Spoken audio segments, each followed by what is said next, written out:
जय सिया राम। आपके अपने चैनल धार्मिक कथाएं में एक बार फिर से आप सभी का बहुत बहुत स्वागत है। आज की अपनी इस वीडियो में मैं कार्तिक पूर्णिमा व्रत का महात्म्य, इस व्रत को करने की क्या मान्यता है, इस दिन स्नान, दान और दीपदान की विधि क्या है और इनका महत्व क्या है, भी वर्णन मैं अपनी इस वीडियो के माध्यम से करूंगी। तो वीडियो को पूरा देखें। वीडियो यदि पसंद आए तो कृपया लाइक करें और मेरे चैनल को सब्सक्राइब करें। साथ ही बेल आइकन को भी प्रेस कर दें ताकि मेरी वीडियोस की नोटिफिकेशन आप सभी को मिलते रहें। कार्तिक पूर्णिमा को त्रिपुरी पूर्णिमा या देव दीपावली के नाम से भी जाना जाता है। इस दिन देवताओं की दीपावली होती है, इसलिए इसको देव दीपावली पर्व के नाम से जाना जाता है। इस दिन को त्रिपुरी पूर्णिमा की संज्ञा इसलिए दी गई है क्योंकि आज के दिन ही भगवान भोलेनाथ ने त्रिपुरासुर नामक महाभयानक असुर का अंत किया था और वे त्रिपुरारी के रूप में पूजित हुए थे।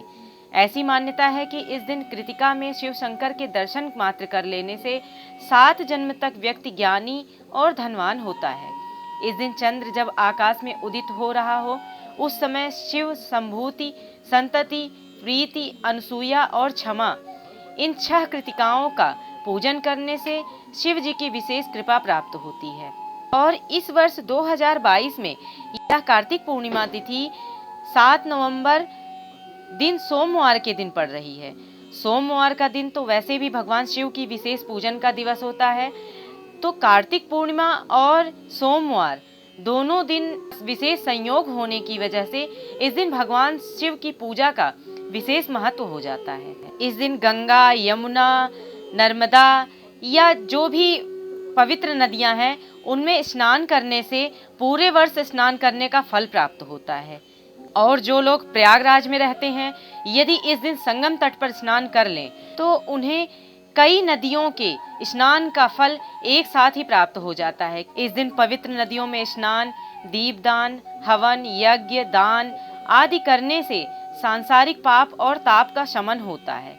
इस दिन किए जाने वाले अन्न, धन एवं वस्त्र दान का भी बहुत विशेष महत्व बताया गया है।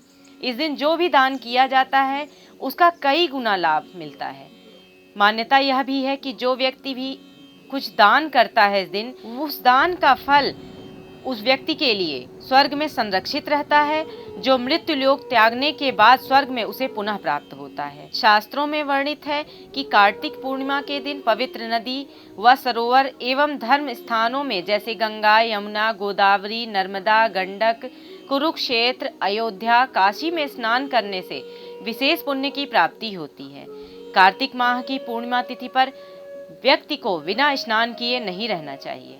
यदि व्यक्ति घर में ही स्नान कर रहे हैं तो उन्हें घर के पानी में ही गंगा जल मिलाकर स्नान अवश्य करना चाहिए। महर्षि अंगिरा ने स्नान के प्रसंग में लिखा है कि यदि स्नान में कुशा और दान करते समय हाथ में जल व तप करते समय संख्या का संकल्प नहीं किया जाए तो कर्म फल की प्राप्ति नहीं होती। शास्त्र के नियमों का पालन करते हुए इस दिन स्नान करते समय पहले हाथ पैर धो लें, फिर आचमन करके हाथ में कुशा लेकर स्नान करें।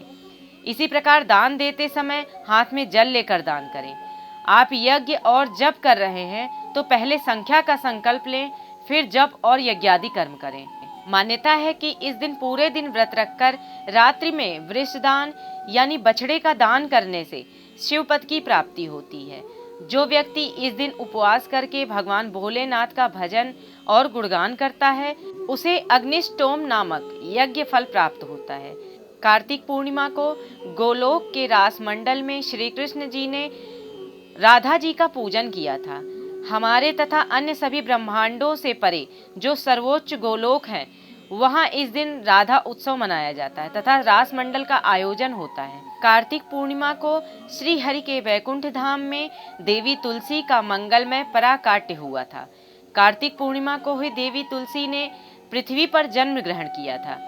कार्तिक पूर्णिमा को राधिका जी की शुभ प्रतिमा का दर्शन और वंदन करके मनुष्य जन्म के बंधनों से मुक्त हो जाता है और इस दिन वैकुंठ के स्वामी श्री हरि को तुलसी पत्र अर्पण करते हैं। कार्तिक मास में विशेषता श्री राधा और श्री कृष्ण का पूजन करना चाहिए। जो कार्तिक में तुलसी वृक्ष के नीचे श्री राधा जी और श्री कृष्ण जी की मूर्ति का पूजन निष्काम भाव से करते हैं उन्हें जीवन मुक्त समझना चाहिए। तुलसी के अभाव में हम आंवले के वृक्ष के नीचे भी बैठकर पूजन कर सकते हैं।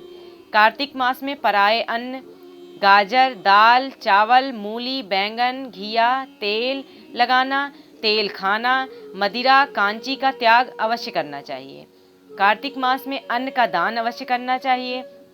कार्तिक पूर्णिमा को बहुत अधिक मान्यता मिली है। इस पूर्णिमा को महाकार्तिकी भी कहा जाता है। यदि इस दिन पूर्णिमा के दिन भरणी नक्षत्र हो तो इसका महत्व और ज़्यादा बढ़ जाता है। अगर रोहिणी नक्षत्र हो तो इस पूर्णिमा का महत्व कई गुना ज़्यादा बढ़ जाता है।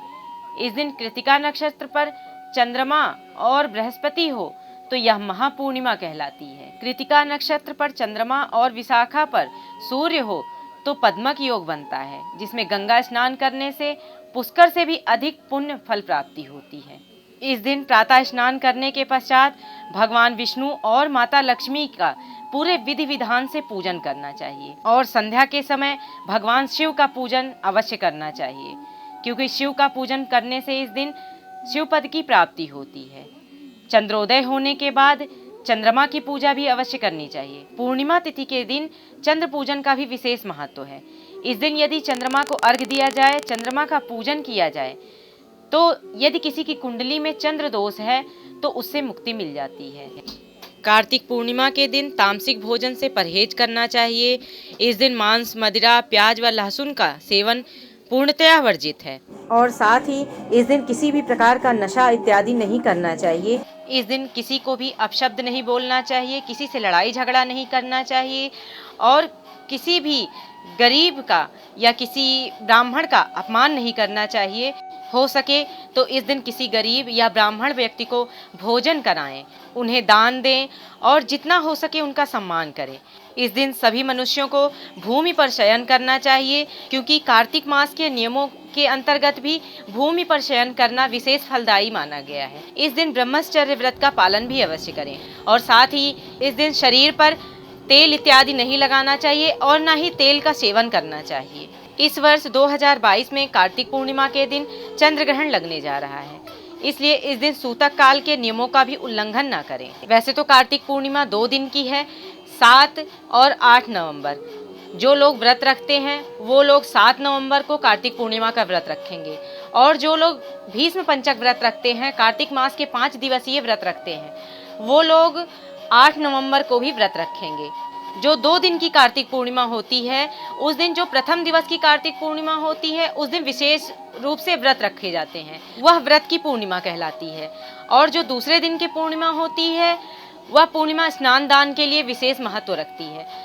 तो जो लोग भी व्रत रखते हैं वो लोग 7 नवंबर को व्रत रखें और जिन लोगों को स्नान दान इत्यादि कर्म करने हैं वो लोग स्नान दान, दीपदान इत्यादि कर्म 7 और 8 नवंबर दोनों दिन कर सकते हैं। यदि 8 नवंबर को स्नान दान, दीपदान इत्यादि कर्म किए जाएं तो यह विशेष फलदायी सिद्ध होगा, क्योंकि चंद्र ग्रहण भी होगा उस दिन। तो चंद्र ग्रहण या सूर्य ग्रहण जब भी लगता है तो उसमें भी विशेष दान के पुण्य फल मिलते हैं। जो लोग पूर्णिमा का व्रत रखते हैं या कार्तिक पूर्णिमा का व्रत रखते हैं, उन लोगों को इस दिन पूजन करने के पश्चात कार्तिक पूर्णिमा के व्रत की कथा का श्रवण भी करना आवश्यक है।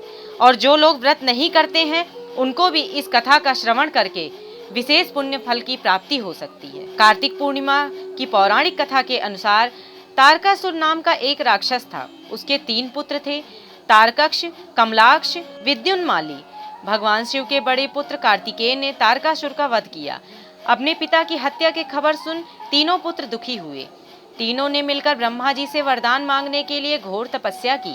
ब्रह्मा जी तीनों की तपस्या से प्रसन्न हुए और बोले कि मांगो, क्या वरदान मांगना चाहते हो। तीनों ने ब्रह्मा जी से अमर होने का वरदान मांगा, लेकिन ब्रह्मा जी ने उन्हें इसके अलावा कोई और दूसरा वरदान मांगने को कहा। तीनों ने मिलकर फिर सोचा और इस बार ब्रह्मा जी से 3 अलग नगरों का निर्माण करवाने के लिए कहा, जिसमें सभी बैठकर सारी पृथ्वी और आकाश में घूमा जा सके। 1000 साल बाद जब हम मिलें और हम तीनों के नगर मिलकर एक हो जाएं और जो देवता तीनों नगरों को एक ही बार से नष्ट करने की क्षमता रखता हो, वही हमारी मृत्यु का कारण हो। ब्रह्मा जी ने उन्हें ये वरदान दे दिया। तीनों वरदान पाकर बहुत खुश हुए। ब्रह्मा जी के कहने पर मैं दानव ने उनके लिए 3 नगरों का निर्माण किया। तारकाक्ष के लिए सोने का, कमला के लिए चांदी का और विद्युन्माली के लिए लोहे का नगर बनवाया गया। तीनों ने मिलकर तीनों लोकों पर अपना अधिकार जमा लिया। इंद्र देवता इन तीनों राक्षसों से भयभीत हुए और भगवान शंकर की शरण में गए। इंद्र की बात सुनकर भगवान शिव ने इन दानवों का नाश करने के लिए एक दिव्य रथ का निर्माण किया। इस दिव्य रथ की हर एक चीज देवताओं से बनी थी। चंद्रमा और सूर्य से पहिए बने, इंद्र, वरुण, यम और कुबेर रथ के चाल घोड़े बने, हिमालय धनुष बने और शेषनाग प्रत्यंचा बने। भगवान शिव खुद बाण बने और बाण की नोक बने अग्निदेव। इस दिव्य रथ पर सवार हुए खुद भगवान शिव।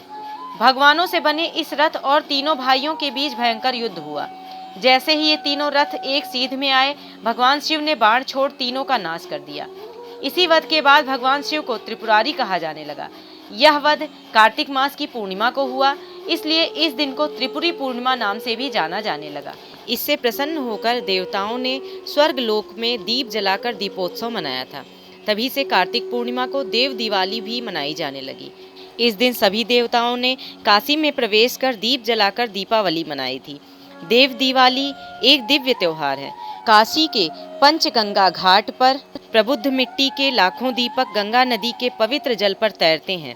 एक समान संख्या के साथ विभिन्न घाटों और आसपास के राजसी आलीशान इमारतों की सीढ़ियों धूप और मंत्रों की पवित्र जप का एक मजबूत सुगंध से भर जाता है। मान्यता है कि कार्तिक पूर्णिमा के दिन सभी देवता काशी में आकर दीप दान करते हैं।